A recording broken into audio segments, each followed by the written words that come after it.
அல்லி விழியோரம் அஞ்சனத்தை தீட்டி அந்தி வண்ண பின்னல் மீது தாழை மலர் சூட்டி ஆதி முதல் அந்தம் ஆபரணம் பூட்டி அன்னமிவள் மேடை வந்தாள் மின்னல் முகம் காட்டி கெட்டி மேளங்கொட்டிட மணப்பெண்ணை தொட்டு தாலி கட்டினான் மாப்பிள்ளை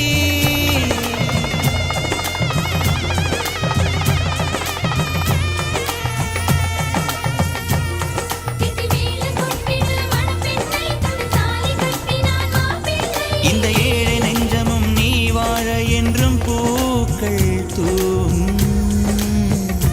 நீ வாழ நலமா